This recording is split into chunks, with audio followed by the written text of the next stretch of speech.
नमस्कार मंडळी. स्वामी ज्योतिषमध्ये मी सौ जयश्री रत्नदीप पत्रे स्वामी तुमचं मनपूर्वक स्वागत करते. तर मंडळी, आपण आजच्या व्हिडिओत वास्तुशास्त्रानुसार घराच्या अंगणात, गॅलरीत किंवा दाराच्या समोर ही 7 प्रकारची झाडं चुकूनही लावू नका. वास्तुशास्त्रानुसार घरामध्ये लावलेली ही झाडं धनाचा नाश करणारी असतात. वास्तुशास्त्रानुसार अशी काही झाडं असतात की त्याला घराच्या अंगणात, गॅलरीत व घराच्या आसपास सुद्धा लावायचं नसतात. कारण ही झाडं घरात येणाऱ्या सुखावर व दुःखावर प्रभाव पाडत असतात. घराच्या अंगणात झाडं लावणे ही एक केवळ हौस नसून ती एक सकारात्मक ऊर्जा निर्माण करण्याची प्रक्रिया आहे. आपल्या संस्कृतीत झाडांना अत्यंत महत्त्वाचे स्थान दिले आहे. शास्त्रानुसार काही झाडामध्ये देवी देवतांचा वास असतो. त्याचबरोबर वनस्पती वातावरणातील नकारात्मक ऊर्जा शोषून घेतात आणि सकारात्मक ऊर्जेचा प्रभाव वाढवतात. तर मंडळी, काही झाडं अशी असतात की ते घरामध्ये लावल्यामुळे त्या झाडांच्या उंचीप्रमाणे आपली प्रगती दिवसेंदिवस वाढत राहते. तसेच असे काही झाडं असतात त्याला अंगणात किंवा गॅलरीमध्ये लावल्यामुळे झाडाची उंची जशी वाढेल तसेच कष्ट, अडचणी आणि अपयश वाढू लागते. त्याचबरोबर वास्तुशास्त्रानुसार घरामध्ये लावलेल्या झाडांची दिशासुद्धा आपल्यावर खूप प्रभाव पडत असते. अंगणात आणि गॅलरीमध्ये लावलेली झाडं शुभ दिशेला असतील तर शुभ परिणाम देत असतात आणि अशुभ दिशेला असेल तर आपणास अशुभ परिणाम देऊ लागतात. जसे की झाड शुभ दिशेला लावल्यामुळे आपल्या प्रगतीचे मार्ग उघडतात, तर अशुभ दिशेला लावल्यास आपल्या प्रगतीचा मार्ग थांबू शकतो. असे कोणते झाडं आहेत ते घराच्या आसपास, अंगणात किंवा गॅलरीत चुकूनही लावायचे नसतात, तेच आपण या व्हिडिओत जाणून घेणार आहोत. व्हिडिओला सुरुवात करण्याआधी चॅनलला सबस्क्राईब करा, बाजूच्या घंटीला ऑल करा, त्यामुळेच मी टाकलेले प्रत्येक व्हिडिओ तुम्हाला पाहता येतील. तर मंडळी, ज्या झाडाला काटे असतात अशी झाडं घराच्या अंगणात, आसपास किंवा गॅलरीत चुकूनही लावू नका. कारण काटे हे नकारात्मकतेचे प्रतीक आहेत. अशी काटेरी झाडं घराच्या अंगणात, गॅलरीत लावल्यामुळे घरामध्ये कलह, भांडण, मतभेद होऊ लागतात. घरात एकमत होत नाही. त्याचबरोबर काटेरी झाडं आपल्या घरातील प्रत्येक अशुभ कामाचे कारण बनतात व घरातील लोकांना पैशाच्या अडचणी भासू लागतात. घरामध्ये पैसा टिकत नाही. अशा गोष्टी सतत घरात होत असतील तर आपल्या घरात काटेरी झाडं लावलेली आहेत का हे तपासून पाहणे खूप गरजेचे आहे. तर मंडळी, तुम्हाला वाटेल की गुलाबाच्या फुलाला सुद्धा काटे असतात, मग गुलाब लावायचा की नाही? पण गुलाब याला अपवाद आहे. कारण गुलाबाचे झाड हे शुक्रदेवाचे प्रतीक मानले जाते. शुक्रदेव हे धनसंपत्तीचे कारक आहेत. त्यामुळे गॅलरीत, अंगणात तुम्ही गुलाब लावू शकता, पण घराच्या एकदम समोरासमोर लावू नका. तर गुलाब पूर्व किंवा उत्तर दिशेला लावणे शुभ मानले जाते. पुढचं झाड आहे चिंचेचं. तर मंडळी, घराच्या अंगणात कधीही चिंचेचं झाड लावू नका. त्यामुळे घरामध्ये लोकांच्या नात्यात आंबटपणा म्हणजे आपापसात मतभेद होऊ लागतात, नाते बिघडू लागतात. त्यामुळे घरातील वातावरण पूर्णतः बदलून जातं. त्याचबरोबर वास्तुशास्त्रानुसार चिंचेचं झाड घराच्या अंगणात लावल्यामुळं बिमारीसुद्धा वाढू लागते. यामुळे घरात नकारात्मक शक्तीचा प्रभावसुद्धा वाढू लागतो. म्हणून चिंचेचं झाड घराच्या समोर चुकूनही लावू नका. पुढचं झाड आहे बेलाचं. तर मंडळी, बेलपत्र हे महादेवाला खूप प्रिय आहे. बेलाच्या झाडामध्ये महादेव निवास तर करतातच, पण बेलाच्या झाडाच्या मुळाशी स्वर्गाचा निवाससुद्धा आहे असे शास्त्रात सांगितले गेले आहे. पण याला घरामध्ये का लावायचे नसतं?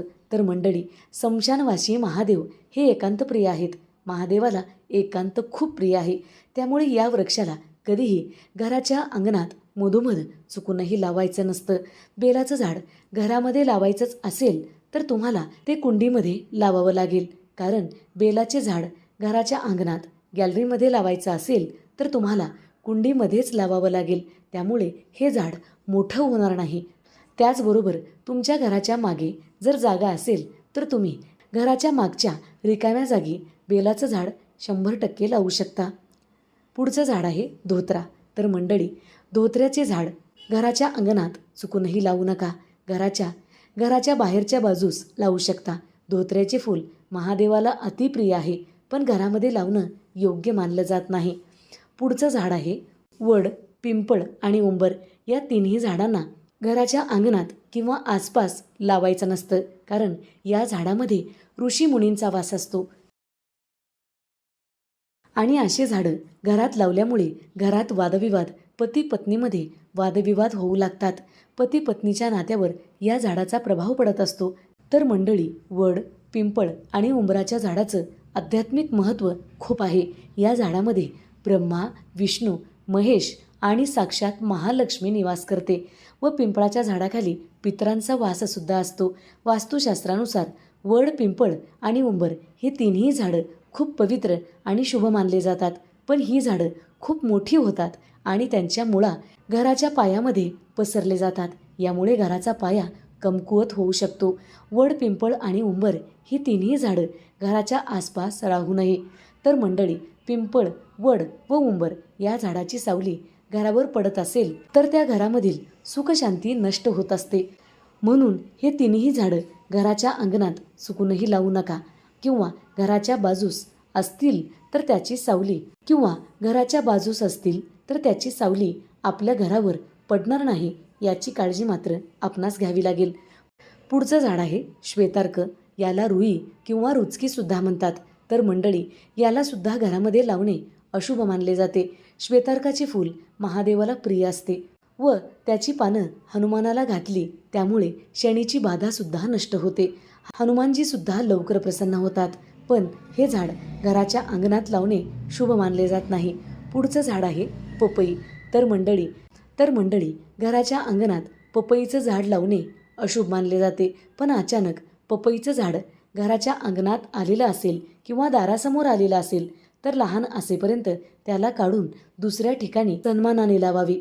मोठं झाड आलेलं असेल तर फळ येण्याची वाट पाहावी. कारण कुठलंही फळ देणारं झाड तोडणे हे पाप मानले जाते. पुढचं झाड आहे हळदीचं. तर मंडळी, हळदीचे झाड वास्तुशास्त्रानुसार घराच्या अंगणात लावणे अशुभ मानले जाते. हे झाड आपोआप आलेलं असेल तरीही त्याला घराच्या अंगणात लावू नका. घरामध्ये हळदीचे झाड अशुभ फळ देऊ लागते. पुढील झाड आहे सीताफळ. तर मंडळी, सीताफळाचे झाड घराच्या अंगणात लावणे अशुभ मानले जाते. पण आपोआप आलेलं असेल तर त्याला कापू नका. त्या झाडाच्या बाजूस दुसरं एक फळ देणारं झाड लावा किंवा तुळस लावा. याचा दोष कमी होतो. कारण कुठलंही झाड फळ देणारं असेल तर त्याला तोडल्यामुळे त्याचं पाप आपल्या माथी लागत असतं. म्हणून फळ देणारं झाड चुकूनही तोडू नका. पुढचं झाड आहे जांभूळ. तर मंडळी, जांभूळ हे घराच्या समोरासमोर कधीही लावू नका. जर लावायचंच असेल घराच्या दक्षिण दिशेला लावू शकता. पण शक्यतो घराच्या आसपास जांभळीचं झाड नसावं. तर मंडळी, ज्या झाडामधून दुधासारखा पदार्थ निघतो अशी झाडं घरामध्ये अशुभ परिणाम देऊ लागतात. म्हणून अंगणात किंवा गॅलरीत दूध देणारी झाडं चुकूनही लावू नका. पुढचं झाड आहे आवळ्याचं. आवळ्याच्या झाडामध्ये महालक्ष्मीचा निवास असतो. म्हणून हे झाड तुम्ही गॅलरीत किंवा अंगणात लावू शकता. पण ते सुद्धा तुम्हाला कुंडीतच लावावं लागेल. कारण आवळ्याचं मोठं झालेलं झाड घरात अशुभ परिणाम देऊ लागतं. म्हणून हे झाड कुंडीत लावा, ज्या अर्थी ते मोठं होणार नाही. पुढचं झाड आहे बांबूचं. तर मंडळी, प्रत्येकाच्या घरामध्ये टीव्हीच्या समोर किंवा शोपीस म्हणून छोटी छोटी बांबूची झाडं काचेच्या बाऊलमध्ये लावली जातात. पण हे वास्तुशास्त्राच्या नियमात बसत नाही. कारण बांबू घरात लावणे अशुभ मानले जाते. शास्त्रात सांगितलेले आहे. मुळात बांबूचे झाड खूपच मोठे असते. पण या झाडाची उंची खुंटवून त्या झाडाला छोटं बनवलं जातं. त्याला बोन्साय असे म्हणतात. पण तुम्हीच विचार करा, ज्या झाडाची उंची खुंटवून त्याला छोटं बनवलं जातं आणि अशी झाडं आपण लावत असेल तर आपल्या घराची प्रगती कशी होईल? तर आपल्या घरातील लोकांची प्रगती थांबू लागते. कारण आपण घरात प्रगती खुंटवलेलं झाड लावलेलं आहे. यामुळे आपल्या घरातील लोकांची प्रगतीसुद्धा खुंटू लागते. म्हणून अशी झाडं घरात चुकूनही लावू नका. वास्तुशास्त्राच्या नियमानुसार मुख्य दरवाजाच्या समोर कोणतंही मोठं झाड लावू नका की त्याची सावली घराच्या द्वारावर पडत असेल. यामुळे छाया दोष निर्माण होतो. घराच्या समोर बाजूस छोटी छोटी सुगंधी झाडं लावावी. यामुळे घरात सकारात्मक ऊर्जा टिकून राहते व शुक्राचा प्रभाव आपल्यावर पडत राहील. तर मंडळी, सुगंधी झाडामध्ये शुक्र ग्रहाचा प्रभाव असतो. शुक्र ग्रह म्हणजे आपणास सुख, समाधान आणि ऐश्वर्य देणारा ग्रह आहे. आणि सुगंधी झाड मुख्य प्रवेशद्वारावर लावल्यामुळे त्याच्या सुगंधामुळे घरात लक्ष्मीसुद्धा प्रवेश करते. तर मंडळी, घराच्या अंगणात आंबा, चिकू, डाळिंब अशी कुठलीही फळ देणारी झाडं लावू नका. प्रवेशद्वाराच्या समोर अशी झाडं चुकूनही लावायची नसतात. त्यामुळे आपल्या घरातील फळाला म्हणजे आपल्या मुलांना त्रास होऊ शकतो.